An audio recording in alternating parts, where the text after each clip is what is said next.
குறும்படம் போட்டா விஜேஎஸ் அடாமாங்க. அப்படி அது என்ன குறும்படம், உள்ள என்ன நடந்துச்சு, வெளில என்ன டெலிகாஸ்ட் ஆகும். அதுக்கப்புறம் இன்னைக்கு ஒரு எவிக்ஷன் இருக்கு, அதெல்லாம் மொத்தம் பார்த்துடலாம் வாங்க. அதுக்கு நம்ம சேனல் ஃபர்ஸ்ட் டைம் சப்ஸ்கிரைப் பண்ணிக்கோங்க, ஒரு லைக் போட்டுக்கோங்க.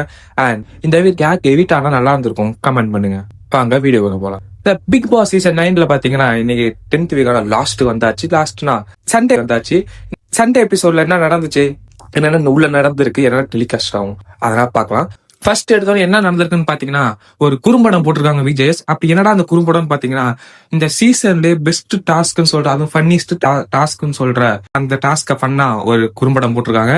அது என்ன டாஸ்க்னு பாத்தீங்கன்னா கேப்டன்சி டாஸ்க். இந்த சீசன்ல பெஸ்ட் டாஸ்க்னா அதை மட்டும் தான் நம்ம சொல்லியிருப்போம். ஏன்னு பாத்தீங்கன்னா ஃபுல் அண்ட் ஃபுல் ஃபன்னா தான் இருந்துச்சு. ஃபர்ஸ்ட்ல இருந்து லாஸ்ட் வரைக்கும் ஃபன்னு தான் போயிட்டு இருந்துச்சு.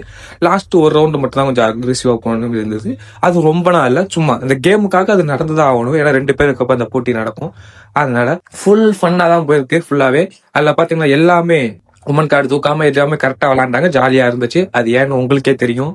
செம்ம ஃபன்னா தான் சொல்றாங்க. இந்த சீசன்ல ஃபுல் அண்ட் ஃபுல் வந்து சிரிச்சதே அதான். இந்த டாஸ்க்ல யார் அப்படி நல்லா பண்ணாங்கன்னு பாத்தீங்கன்னாலே தெரிஞ்சிருக்கும். இங்க எல்லாமே நல்லா பண்ணாங்க. ஆனா ரொம்ப கொஞ்சம் நல்லா ஃபன்னா கொண்டு போனதுக்கு அரோரா, திவ்யா, ஆதிரை, விக்ரம் இவங்க எல்லாம் நல்லா ஃபன்னா கொண்டு போனாங்க.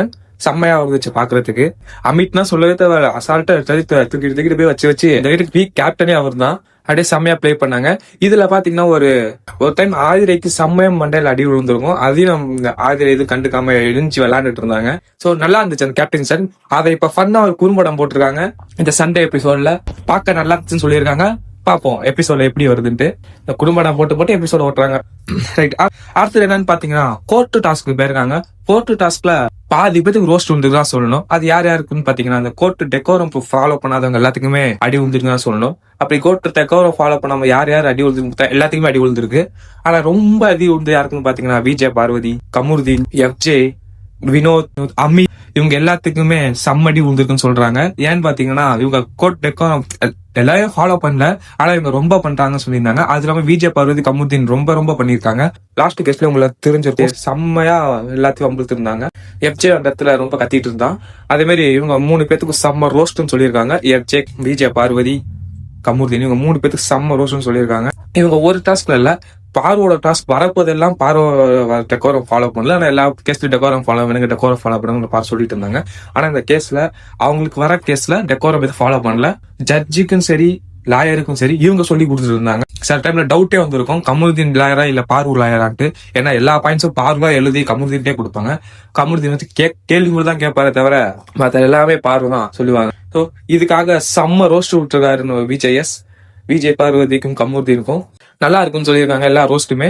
கமுருதீனுக்கும் எஃப்ஜேக்கு என்ன ரோஸ்ட்னு பாத்தீங்கன்னா, லாஸ்ட் கேஸா இருந்தாலும் சரி, பார்வக்கும் எஃப்ஜேக்கு அந்த கேஸா இருந்தாலும் சரி, கடைசியில கோர்ட்டு வெளில போறப்ப கத்திக்கிட்டு போயிருப்பாங்க. அதுக்கப்புறம் இந்த கேஸ்ல பாத்தீங்கன்னா பாரு, கமுருதீன் வந்து எஃப்ஜே கிட்ட சண்டைக்கு போயிருப்பாங்க. அதுக்காக செம்ம ரோஸ்ட் வந்துருக்குங்க 3 பேத்துக்கும். அப்புறம் அமித்துக்கு ஏன் ரோஸ்ட்னு பாத்தீங்கன்னா, அமித் வந்து லாஸ்ட்டுக்கு ஜட்ஜா இருக்க வரைக்கும் கரெக்டா பண்ணாரு. ஆனா லாயரா இருந்த போது அவரு டெக்கோரம் எதுவும் ஃபாலோ பண்ணான்ட்டு அவருக்கு ஒரு அடி அடிச்சிருக்காரு. அப்புறம் பாத்தீங்கன்னா சபரி, அவருக்கும் கொஞ்சம் லைட்டா ரோஸ்ட் இருக்குன்னு சொல்லியிருக்காங்க. அப்புறம் அமித் ஏன் இவரு இந்த லாஸ்ட் இருக்க லாயர் கேஸ்ல மட்டும் இது பண்ணு பாத்தீங்கன்னா, இதுனா யாராலன்னு பாத்தீங்கன்னா வினோத்தும் சபரியாலும் தான் அவர் அந்த டெக்கோரத்தை ஃபாலோ பண்ணாம விட்டாருன்னு சொல்லணும். ஏன்னு பாத்தீங்கன்னா வினோத்தும் சபரியும் தான் அவரை வச்சு கலாய்ச்சி செஞ்சு வச்சுட்டாங்க. அதனாலதான் அவர் டெக்கோரம் ஃபாலோ பண்ணாம சபரிய போயா வாயின்னு சொல்றதும், போடா வாடான்னு சொல்றதும், ஜட்ஜை மறைச்சு பாக்குறதும், ஜட்ஜுகிட்டே சண்டைக்கு போறதும் அப்படி இருந்தாங்க. சோ அமித்துக்கு ஒரு ரோஸ்ட் இருக்குன்னு சொல்லிருக்காங்க. அப்புறம் யாருக்கு இருக்குன்னு பாத்தீங்கன்னா, கானா வினோத்துக்கு ஒரு ரோஸ்ட் இருக்குன்னு சொல்றாங்க. ஏன்னா ஜட்ஜா இருக்கும்போது சரி, ஆடியன்ஸா இருக்கும்போது சரி காமெடி பண்ணாங்க, நல்லா இருந்துச்சு. ஆனா கோர்ட்டு டெக்கோரம் ஃபாலோ பண்ணல அப்படின்னு சொல்லிட்டு அவருக்கு ஒரு ரோஸ்ட் வந்துருக்கு. கானா வினோத்துக்கு தெரிஞ்ச நேரம் சரியில்லை போல, எதுக்கத்தாலும் அடி வாங்கிட்டு இருக்காரு. அமித்தும் அப்படிதான், எதுக்கெடுத்தாலும் தெரிந்து அடி வாங்கிட்டு இருக்காது. அதனால காணவனுக்கு ரோஸ்ட் இருக்குன்னு சொல்றாங்க. அப்புறம் சபரிக்கு லைட்டா ரோஸ்ட் இருக்குன்னு சொல்றாங்க. ஏன்னு பாத்தீங்கன்னா அவரும் நடுவுல அவரும் சிரிச்சுக்கிட்டு இருக்கிறதும், பின்னாடி வந்து கோர்ட் எல்லாம் ஃபாலோ பண்றாங்களா, என்ன மட்டும் ஃபாலோ பண்ண சொல்றீங்கன்னு சொல்லிட்டு ஒரு வார்த்தை விட்டதா இருக்கட்டும், அப்படின்னு சொல்லிட்டு நிறைய உங்களுக்கு ரோஸ்ட் இருக்குது. அதுக்கப்புறம் பாத்தீங்கன்னா இதே மாதிரி நிறைய ரோஸ்ட் இருக்குன்னு சொல்லியிருக்காங்க. பாப்போம் எபிசோட்ல என்னென்ன வருது பாப்போம். நெக்ஸ்ட் என்னன்னு பாத்தீங்கன்னா, இந்த கோர்ட் டாஸ்க்ல ஒருத்தர் வின் பண்ணவங்க சரி, ஒருத்தர் லாஸ் பண்ணவங்க சரி, இவங்க 2 பேர்த்தோட வின்னிங் எப்படி இருந்துச்சு, நீங்க தோத்தது எப்படி இருந்துச்சுன்னு சொல்லிட்டு கேட்டிருக்காங்க. நீங்க தோத்ததுக்கு என்ன காரணம் அப்படின்னு சொல்லி கேட்டிருக்காங்க. எல்லா ஹவுஸ்மேட்ஸ் கேஸ் நடந்த ஹவுஸ்மேட்ஸ் கேட்டிருக்காங்க. யார் தோல்வி அடைஞ்சது உங்களுக்கு எப்படி இருக்கு அப்படி கேட்டிருக்காங்க போல. அவங்க வந்து சில பாயிண்ட்ஸ் எடுத்துவாங்க. அதுல கொஞ்சம் ரோஸ்ட் இருந்திருக்கு. ஆதிரி கொஞ்சம் ரோஸ்ட் இருந்திருக்கு. அதுக்கப்புறம் பாத்தீங்கன்னா கானாவனத்துக்கு கொஞ்சம் ரோஸ்ட் இருந்திருக்கு. கானாத்திரி வின் பண்ணியிருந்தார், இருந்தாலும் ரோஸ்ட் விட்டுருக்காரு. அதுக்கப்புறம் ஆதிரிக்கு ஒரு ரோஸ்ட் இருந்திருக்கு. அப்புறம் எஃப்ஜேக்கு ஒரு ரோஸ்ட் இருந்திருக்கு. அதுக்கப்புறம் பாத்தீங்கன்னா பார்வுக்கு அங்கேயும் ஒரு ரோஸ்ட் இருக்கு. பாரு கமருதீன் தான் இருக்கல வெயிட்டான சீனு. நேத்துக்கு ஃபுல்லா பேச விடாம பண்ணிட்டாங்க. நேத்துக்கு பண்ணது கரெக்டான விஷயம் தான். ரோஸ்ட் பண்ணியிருந்தா கூட அவங்க இப்படி பேர் இருப்பாங்க. நேத்துக்கு எல்லாத்தையும் பேச வச்சு அவங்க கேட்க வச்சாங்க பாருங்க. வேற லெவல்ல பண்ணிட்டாங்க தான் சொல்லணும் நேத்துக்கு எபிசோட்ல. ஏன்னா அவங்கள பேச விட்டுட்டு நம்ம ரோஸ்ட் பண்றதை விட இவங்க எல்லாத்தையும் பேச விட்டு அவங்க அமைதியா இருக்கிறது ரொம்ப கஷ்டம். அது ரொம்ப கட்டுப்படுத்தி உட்கார்ற மாதிரி இருக்கும். நீங்க நேற்று பாரோட ஃபேஸை பார்த்தாலே தெரிஞ்சிருக்கும் அவங்க எவ்வளவு கட்டுப்படுத்திட்டு இருந்தாங்கன்ட்டு. அதான் கரெக்டான முடிவு. இதே மாதிரி இந்த கோர்ட் யார் லாஸ் பண்ணாங்க இந்த பாயிண்ட்ல ஆதிரை, கானா வினோத், எஃப்ஜே, பார்வதி இவங்க எல்லாத்துக்குமே ரோஸ்ட் இருக்கு. அதுக்கப்புறம் பாத்தீங்கன்னா ஜட்ஜுக்கு 2 பேருக்கு ரோஸ்ட் இருக்கும். அது எந்த ஜட்ஜுன்ட்டு நம்ம எபிசோட பார்த்தா இருந்தோம். ஜட்ஜுக்கு 2 பேருக்கு ரோஸ்ட் இருக்கு. அதுக்கப்புறம் பாத்தீங்கன்னா லாயருக்கும் ரோஸ்ட் இருக்குன்னு சொல்லியிருக்காங்க. இந்த சீன்லயும் ஜட்ஜுக்கும் லாயருக்கும் சேர்த்து அடி நடிச்சிருக்காரு விஜயஸ். நல்லா இருக்கும். இவங்களை வச்சு அடிச்சாதான் கரெக்டா இருக்குது எல்லாமே. சோ இதெல்லாம் நடந்திருக்கு. அப்புறம் பாத்தீங்கன்னா ஒரு நல்ல தீர்ப்பு வழங்கியிருக்காரோ விஜயஸ். அது என்ன தீர்ப்புன்னு பாத்தீங்கன்னா எஃப்ஜேக்கு பார்வதிக்கு ஒரு சண்டை போயிருக்கும். உங்க எல்லாத்துக்கும் தெரிஞ்சுக்கும். ஃப்ரைடே எல்லாம் இதான் நடந்துட்டு இருந்துச்சு. அதனால எஃப்ஜேக்கு ரோஸ்ட் இருக்கு, பார்வதிக்கு ரோஸ்ட் இருக்கு அந்த ஃபைட்ல. ஆனா எஃப்ஜே பக்கம் தான் தீர்ப்பு வந்ததா சொல்றாங்க. பார்வதிக்கு ரோஸ்ட் இருந்திருக்கு, எஃப்ஜேக்கு கொஞ்சம் ரோஸ்ட் இருந்திருக்கு. இந்த இதுல பாத்தீங்கன்னா எஃப்ஜேக்கு ஃபேவரா போயிருக்கு. அது என்ன அப்படி சொன்னாங்கன்னு பாத்தீங்கன்னா நம்ம கோர்ட்ல சொல்லியிருப்பாங்க பெரிய லாயர் ஃபேமிலி அப்படின்னு சொல்லிட்டு எஃப்ஜே சொல்லியிருப்பாரு. அதை பாத்தீங்கன்னா வெள்ளத்துக்கிட்டு செம்ம சண்டை போட்டிருப்பாங்க. அது விஜய் பார்வதி செம்ம சண்டை போட்டு வெளில போய் அழுது இருப்பாங்க. அவங்க வாய் வரைக்கும் வந்திருக்க வேர்டு அதை சொல்லாம கண்ட்ரோல் பண்ணிருப்பாங்க. என்னால கண்ட்ரோல் பண்ண முடியலன்னு சொல்லிட்டு அமித் சொல்றதா இருக்கட்டும், ஹவுஸ்மெண்ட்ஸ் சொல்றதா இருக்கும், எல்லாத்தையும் சொல்லியிருப்பாங்க. இதெல்லாம் நடந்திருக்கு. அதுக்கு ரோஸ்ட் இருக்கு. ரோஸ்ட் மட்டும் இல்லாம அதுக்கு தீர்ப்பு வழங்கிறாங்க. எஃப்ஜே தீர்ப்பு இருக்கு. அவர் இப்படி சொல்லியிருக்காரு அப்படின்னு சொல்லிட்டு ஏதோ ஒரு ஏதோ சொல்லியிருக்காரு. அது பாத்தீங்கன்னா நம்ம எபிசோட பார்த்தாதான் தெரியும். சபரி, விக்கல் விக்ரம், கானா வினோத் இவங்க 3 பேருக்கு தான் கிளாப்ஸ் வந்திருக்கு. இவங்க 3 பேருக்கு விக்ரம் அண்ட் சபரிக்கு லைட்டா கிளாப்ஸ் வந்திருக்கு. ஆனா கானா வினோத்துக்கு அரங்க மாதிரி கிளாப் வந்துச்சுன்னு சொல்றாங்க. இது போடுறாங்களா இல்ல கட் பண்ணி தூக்குறாங்களான்னு தெரியல. ஆனா கிளாப்ஸ் வந்திருக்கு. அப்புறம் பாத்தீங்கன்னா சேவிங் ஆர்டர். இந்த சேவிங் ஆர்டர் தான் இருக்கிறதுலே கொஞ்சம் பயங்கரமா இருக்குன்னு சொல்லணும். இந்த சேவிங் ஆர்டரை பார்த்தா எப்படா இப்படி பண்றீங்க அப்படிங்கிற அளவுக்கு சேவிங் ஆர்டர் இருக்கு. அந்த என்னென்ன சேவிங் ஆர்டர்னு பாத்தீங்கன்னா விஜய் ஃபர்ஸ்டா யாரை சேவ் பண்றாங்கன்னு பாத்தீங்கன்னா சபரியை சேவ் பண்ணிருக்காரு. என்னடா அது அப்படின்னு பாக்குற அளவு தான் இருக்கு. சபரியை சேவ் பண்ணிட்டு அவருக்கு கொஞ்சம் லைன் சொல்லியிருக்காங்க. நீங்க பண்ண நல்லா இருந்துச்சு இந்த வீக், ஆனா இன்னும் நல்லா பண்ணும் அப்படின்னு சொல்லியிருக்காரு. உண்மையிலே சொல்லணும்னா இந்த வீக் அவர் நல்லா தான் பண்ணாரு. கோட் டாஸ்கா இருக்கட்டும், அவர் பாயிண்ட்ஸ் எடுத்தா இருக்கட்டும், எஸ் ஆகணும் அது மட்டும் சொன்னது. அதுக்கப்புறம் அவங்க ரொம்ப இழுக்காம டப்படுக்குன்னு முடிச்சதா இருக்கட்டும், எல்லாமே நல்லா பண்ணாரு. இந்த வீக் அவர் பர்ஃபார்மன்ஸ் நல்லா இருந்துச்சு. இன்னும் நல்லா பர்ஃபார்மன்ஸ் போட்டா இன்னும் ஓட்ஸ் வரும். இன்னைக்கு அது நம்ம அபிஷியல் ஓட்டிங்ல டாப் 2ல இருந்தாரு. அண்ட் செகண்ட் யார் சேவ் பண்ணிருக்காங்க பாத்தீங்கன்னா இதை பார்த்தவங்க எல்லாத்துக்குமே ஷாக் ஆயிருக்கு. அது யாரா பாத்தீங்கன்னா சாண்ட்ராவை சேவ் பண்ணிருக்காங்க. சாண்ட்ராவுக்கு ஏதோ கொஞ்சம் அட்வைஸ் கொடுத்துருக்காங்க. அது என்னன்னு நமக்கு டீட்டெயிலா தெரியல. சோ சாண்ட்ரா சேவ் பண்ணிருக்காங்க. காலையில இருந்து சாயந்தரம் வரைக்கும் சாண்ட்ரா எவிக்ஷன் போயிட்டு இருந்தது. டக்குன்னு பார்த்தா சாண்ட்ராவை செகண்டா சேவ் பண்ணிருக்காங்க.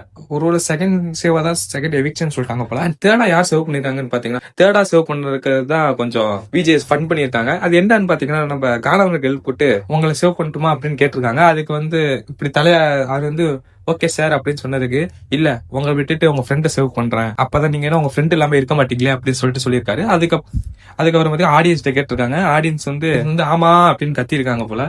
அதனால கமூர்தீனா தேடா சேவ் பண்ணிருக்காங்க. எதுக்கடா ஐயோ ஹாட் சீட்ல உட்கார வச்சு இந்த அடிச்சிருந்தா அவர் கொஞ்சம் திருந்திருப்பாரு. ஏன்னு பாத்தீங்கன்னா நேத்துக்கே கமூர்தீன் பாத்தீங்கன்னா பார்வதிட்ட போயிட்டு எதனா வேணாம் வெளில போய் பாத்துக்கலாம் அப்படின்னு சொல்லியிருப்பாரு. ஆனா இந்த சாட்டர்டே எபிசோட் இருக்கும்னு நினைக்கிறேன். அதுக்கப்புறம் பாத்தீங்கன்னா திங்கள் வழக்கம் போல எல்லாம் உடனே சேர்ந்து மைக் ஆஃப் பண்ண ஆரம்பிச்சிருவாங்க, மைக் கழட்டி போட ஆரம்பிச்சிருவாங்க.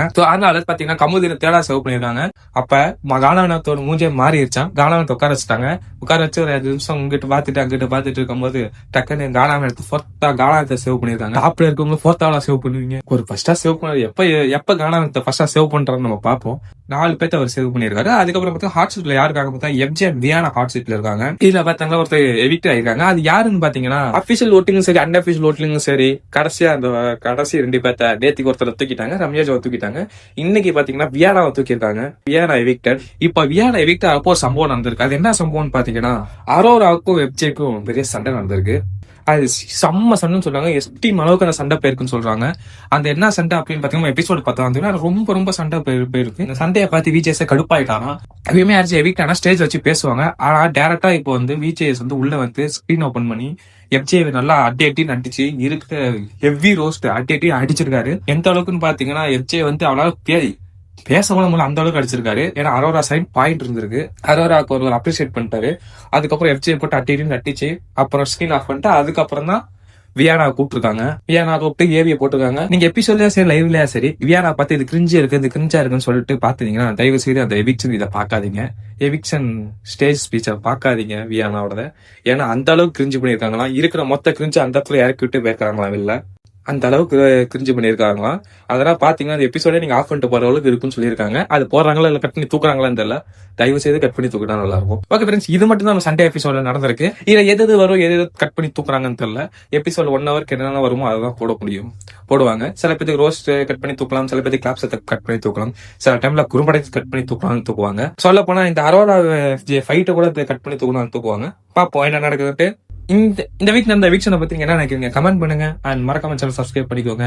ஒரு லைக் போடுங்க. யாருமே லைக் போடாம பாத்துட்டு இருக்கீங்க, லைக் போடுங்க. நான் நெக்ஸ்ட் நாமினேஷன் லிஸ்டோட வரேன். அண்ட் கேப்டன் இந்த வீக்கோட கேப்டன் யார் கேப்டன் டாஸ்க்ல போட்டி போட போறான் அதையும் பார்த்துடலாம். நெக்ஸ்ட் வீடியோல பார்க்கலாம்.